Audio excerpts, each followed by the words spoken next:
I need Jesus,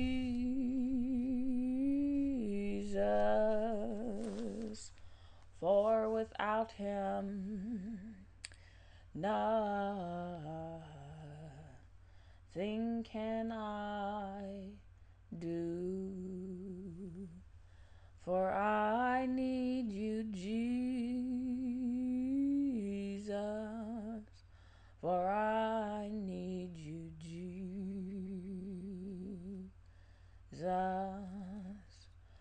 for without you nothing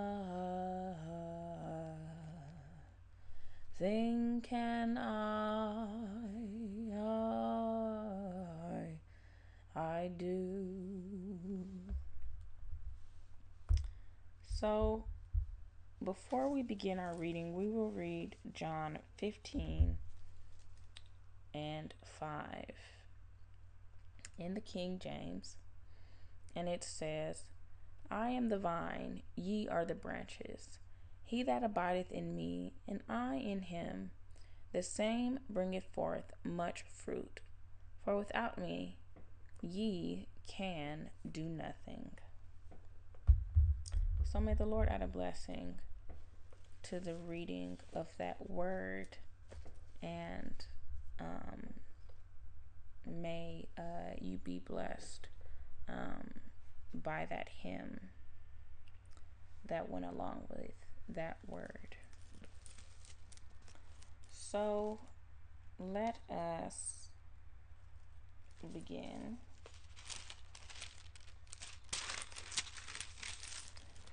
We are in 1Kings chapter 17, verse 8. This is called the widow of Zarephath. We are in the ESV. Then the word of the Lord came to him being Elijah. Arise, go to Zarephath, which belongs to Sidon, and dwell there. Behold, I have commanded a widow there to feed you. So he arose and went to Zarephath, and when he came to the gate of the city, behold, a widow was there gathering sticks. And he called to her and said, Bring me a little water in a vessel, that I may drink. And as she was going to bring it, he called to her and said, Bring me a morsel of bread in your hand. And she said,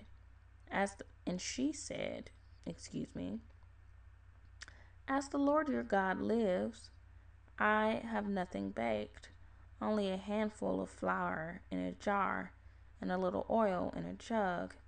And now I am gathering a couple of sticks, that I may go in and prepare it for myself and my son, that we may eat it and die. And Elijah said to her, Do not fear. Go and do as you have said. But first make me a little cake of it, and bring it to me. And afterward make something for yourself and your son. For thus says the Lord, the God of Israel, The jar of flour shall not be spent, and the jug of oil shall not be empty, until the day that the Lord sends rain upon the earth. And she went and did as Elijah said. And she and he and her household ate for many days.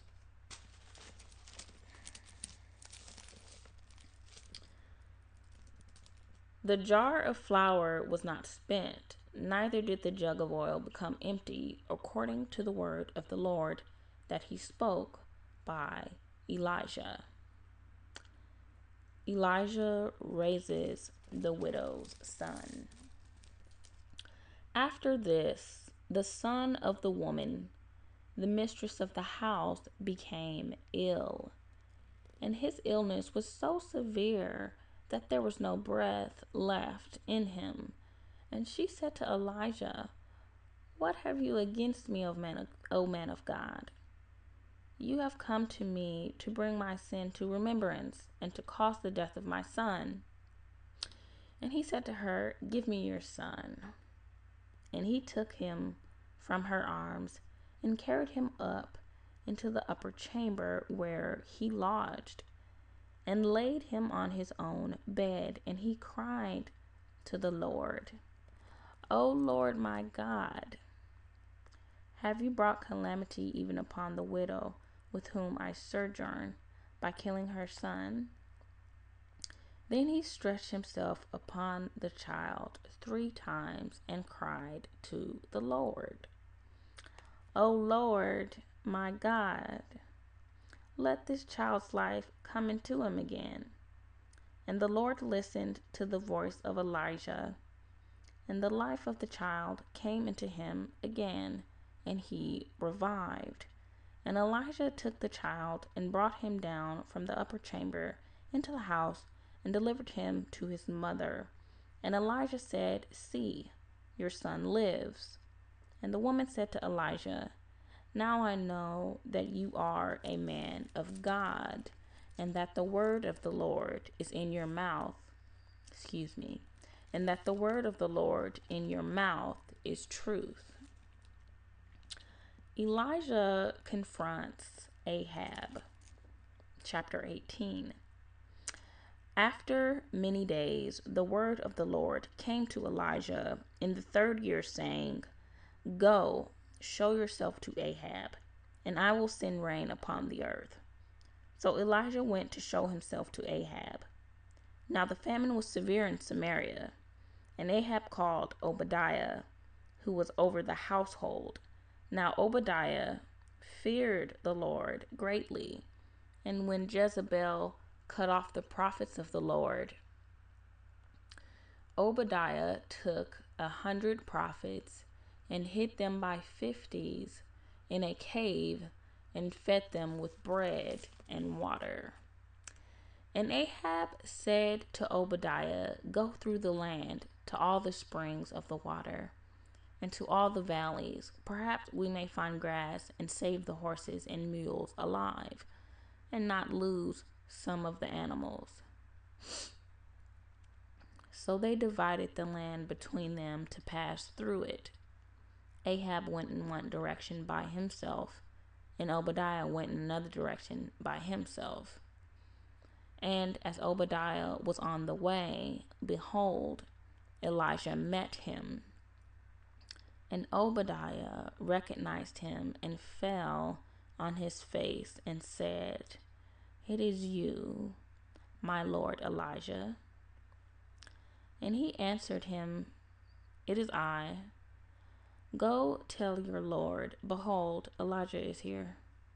And he said, How have I sinned that you would give your servant into the hand of Ahab to kill me? As the Lord your God lives, there is no nation or kingdom where my Lord has not sent to seek you. And when they would say, He is not here, he would take an oath of the kingdom or nation that they had not found you. And now you say, Go tell your Lord, behold, Elijah is here. And as soon as I have gone from you, the Spirit of the Lord will carry you I know not where. And so, when I come and tell Ahab, and he cannot find you, he will kill me. Although I, your servant, have feared the Lord from my youth. Has it not been told my Lord what I did when Jezebel killed the prophets of the Lord? How I hid 100 men of the Lord's prophets by 50s in a cave and fed them with bread and water. And now you say, Go tell your Lord, behold, Elijah is here, and he will kill me. And Elijah said, As the Lord of hosts lives, before whom I stand, I will surely show myself to him today. So Obadiah went to meet Ahab and told him, and Ahab went to meet Elijah. When Ahab saw Elijah, Ahab said to him, "Is it you, you troubler of Israel?" And he answered, "I have not troubled Israel, but you have, and your father's house, because you have abandoned the commandments of the Lord and followed the Baals. Now, therefore, send and gather all Israel to me at Mount Carmel, and the 450 prophets of Baal, and the 400 prophets of Asherah, who eat at Jezebel's table." The prophets of Baal defeated. Verse 20. So Ahab sent to all the people of Israel and gathered the prophets together at Mount Carmel. And Elijah came near to all the people and said, "How long will you go limping between two different opinions?" Excuse me. "If the Lord is God, follow him. But if Baal, then follow him." And the people did not answer him a word. Then Elijah said to the people, "I, even I only, am left a prophet of the Lord. But Baal's prophets are 450 men. Let 2 bulls be given to us, and let them choose 1 bull for themselves, and cut it in pieces and lay it on the wood, but put no fire to it. And I will prepare the other bulls and lay it on the wood and put no fire to it. And you call upon the name of your God, and I will call upon the name of the Lord. And the God who answers by fire, he is God." And all the people answered, "It is well spoken." Then Elijah said to the prophets of Baal, "Choose for yourselves 1 bull and prepare it first, for you are many, and call upon the name of your God, but put no fire to it." And they took the bull that was given them, and they prepared it, and called upon the name of Baal from morning until noon, saying, "O Baal, answer us." But there was no voice, and no one answered, and they limped around the altar that they had made. And at noon Elijah mocked them, saying, "Cry aloud, for he is a god. Either he is musing, or he is relieving himself, or he is on a journey, or perhaps he is asleep and must be awakened." And they cried aloud and cut themselves after their custom with swords and lances until the blood gushed out upon them. And as midday passed, they raved on until the time of the offering of the oblation. But there was no voice, no one answered, and no one paid attention. Then Elijah said to all the people, "Come near me." And all the people came near him. And he repaired the altar of the Lord that had been thrown down. Elijah took 12 stones, according to the number of the tribes of the sons of Jacob, to whom the word of the Lord came, saying, "Israel shall be your name." And with the stones he built an altar in the name of the Lord. And he made a trench about the altar, as great as would contain 2 seahs of seed. And he put the wood in order, and cut the bull in pieces, and laid it on the wood. And he said, "Fill 4 jars with water, and pour it on the burnt offering and on the wood." And he said, "Do it a second time." And they did it a second time. And he said, "Do it a third time." And they did it a third time. And the water ran around the altar and filled the trench also with water. And at the time of the offering of the oblation, Elijah the prophet came near and said, "O Lord, God of Abraham, Isaac, and Israel, let it be known this day that you are God in Israel, and that I am your servant, and that I have done all these things at your word. Answer me, O Lord, answer me, that these people may know that you, O Lord, are God, and that you have turned their hearts back. Then the fire of the Lord fell and consumed the burnt offering, and the wood, and the stones, and the dust, and licked up the water that was in the trench. And when all the people saw it, they fell on their faces and said, The Lord is God. The Lord, He is God. And Elijah said to them, Seize the prophets of Baal, let not one of them escape. And they seized them, and Elijah brought them down to the brook Kishon and slaughtered them there. The Lord sends rain. And Elijah said to Ahab, Go up, eat and drink, for there is a sound of the rushing rain.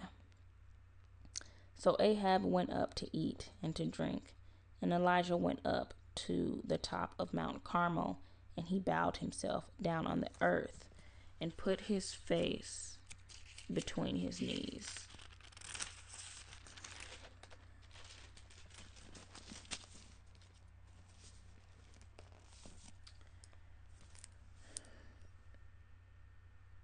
And he said to his servant, Go up now, look toward the sea. And he went up and looked and said, There is nothing. And he said, Go again 7 times. And at the 7th time he said, Behold, a little cloud like a man's hand is rising from the sea. And he said, Go up, say to Ahab, Prepare your chariot and go down, lest the rain stop you. And in a little while the heavens grew black with clouds and wind, and there was a great rain. And Ahab rode and went to Jezreel, and the hand of the Lord was on Elijah. And he gathered up his garment and ran before Ahab to the entrance of Jezreel. Okay. Chapter 19. Elijah flees Jezreel. Ahab told Jezebel all that Elijah had done, and how he had killed all the prophets with the sword. Then Jezebel sent a messenger to Elijah, saying, So may the gods do to me, and more also, if I do not make your life as the life of one of them by this time tomorrow. Then he was afraid, and he arose and ran for his life, and came to Beersheba, which belongs to Judah, and left his servant there. But he himself went a day's journey into the wilderness, and came and sat down under a broom tree, and he asked that he might die, saying, It is enough now, O Lord, take away my life, for I am no better than my fathers. And he lay down and slept under a broom tree, and behold, an angel touched him and said to him, Arise and eat. And he looked, and behold, there was at his head a cake baked on hot stones, and a jar of water. And he ate and drank and lay down again. And the angel of the Lord came again a second time and touched him and said, Arise and eat, for the journey is too great for you. And he arose and ate and drank, and went in the strength of that food 40 days and 40 nights to Horeb, the mount of God. The Lord speaks to Elijah. There he came to a cave and lodged in it, and behold, the word of the Lord came to him. And he said to him, "What are you doing here, Elijah?" And he said, "I have been very jealous for the Lord, the God of hosts. For the people of Israel have forsaken your covenant, thrown down your altars, and killed your prophets with the sword. And I, even I only, am left, and they seek my life to take it away." And he said, "Go out and stand on the mount before the Lord."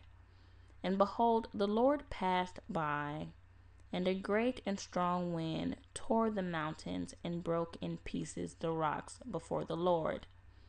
But the Lord was not in the wind. And after the wind, an earthquake. But the Lord was not in the earthquake. And after the earthquake, a fire. But the Lord was not in the fire. And after the fire, the sound of a low whisper. And when Elijah heard it, he wrapped his face in his cloak and went out and stood at the entrance of the cave. And behold, there came a voice to him and said, "What are you doing here, Elijah?" And he said, "I have been very jealous for the Lord, the God of hosts. For the people of Israel have forsaken your covenant, thrown down your altars, and killed your prophets with the sword. And I, even I only, am left, and they seek my life to take it away." And the Lord said to him, "Go, return on your way to the wilderness of Damascus. And when you arrive, you shall anoint Hazael to be king over Syria, and Jehu the son of Nimshi you shall anoint to be king over Israel. And Elisha the son of Shaphat of Abel Maholah you shall anoint to be prophet in your place. And the one who escapes from the sword of Hazael shall Jehu put to death, and the one who escapes from the sword of Jehu shall Elisha put to death. Yet I will leave 7,000 in Israel." I'm doing something right. I'm reading. Okay. Can you do it a little? I'm recording like right now. Okay. All right. Okay. Sorry about that. Okay. Where was it?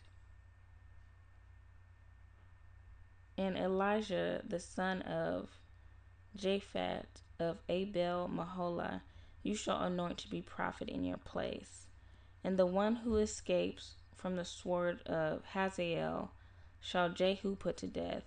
And the one who escapes from the sword of Jehu shall Elisha put to death.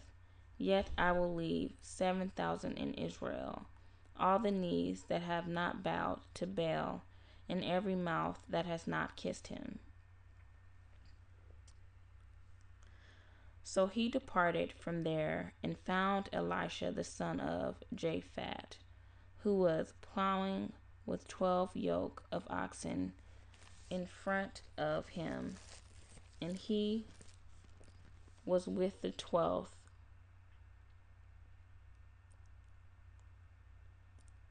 Elijah passed by him and cast his cloak upon him, and he left the oxen and ran after Elisha and said, and ran after Elijah and said, "Let me kiss my father and my mother, then I will follow you." And he said to him, "Go back again, for what have I done to you?" And he returned from following him, and took the yoke of oxen and sacrificed them and boiled their flesh with the yokes of the oxen and gave it to the people, and they ate. Then he arose and went after Elijah and assisted him. Ahab's wars with Syria.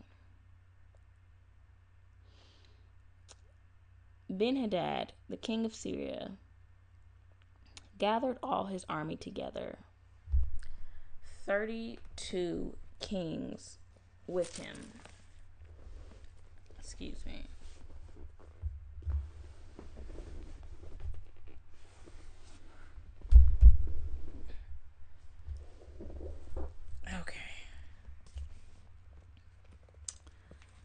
Um,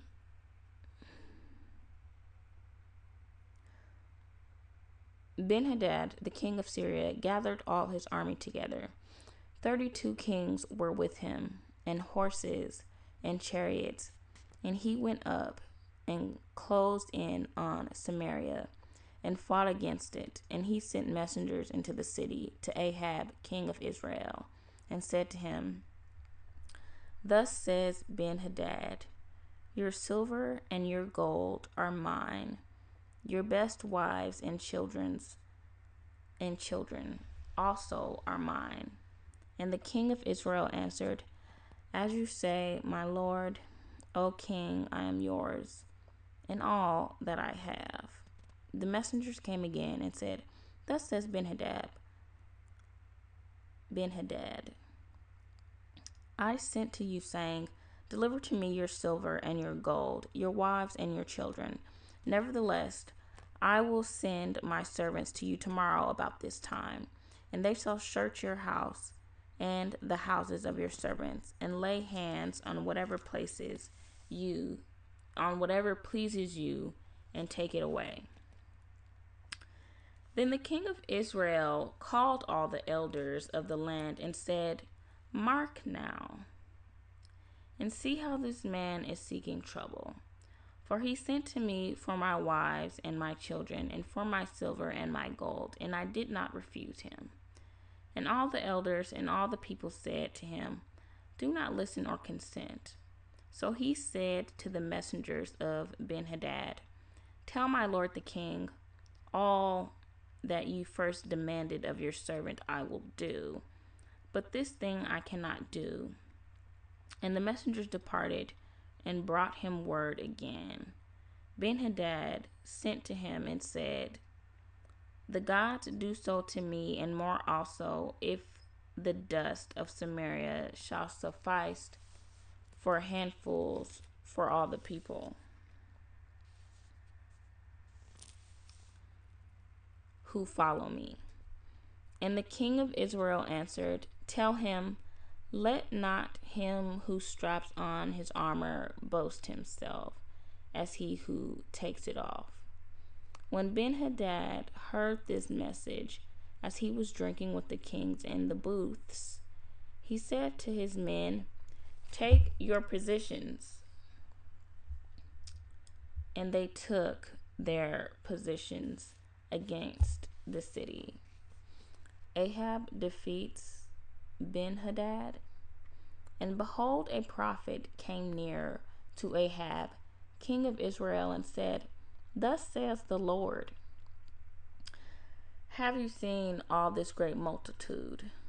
Behold, I will give it into your hand this day, and you shall know that I am the Lord. And Ahab said, By whom? He said, Thus saith the Lord, by the servants of the governors of this district. By the servants of the governors of the districts. Then he said, Who shall begin the battle? He answered, You. Then he mustered the servants of the governors of the districts, and they were 232. And after them he mustered all the people of Israel 7,000. And they went out at noon, while Ben-Hadad was drinking himself drunk in the booths, he and the 32 kings who helped him. The servants of the governors of the districts went out first, and Ben-Hadad sent out scouts, and they reported to him, Men are coming out from Samaria, he said. If they have come out for peace, take them alive. Or if they have come out for war, take them alive. So these went out of the city, the servants of the governors of the districts, and the army that followed them. And each struck down his man. The Syrians fled, and Israel pursued them. But Ben-Hadad, king of Syria, escaped on a horse with horsemen. And the king of Israel went out and struck the horses and chariots, and struck the Syrians with a great blow. Then the prophets came near to the king of Israel and said to him, "Come, strengthen yourself, and consider well what you have to do.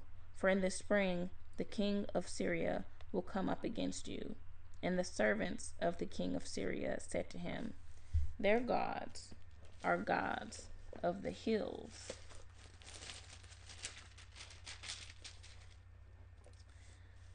And so they were stronger than we. Let us fight against them in the plain, and surely we shall be stronger than they. And do this: remove the kings, each from his posts, and put commanders in their places, and muster an army like the army that you have lost, horse for horse and chariot for chariot. Then we will fight against them in the plain, and surely we shall be stronger than they.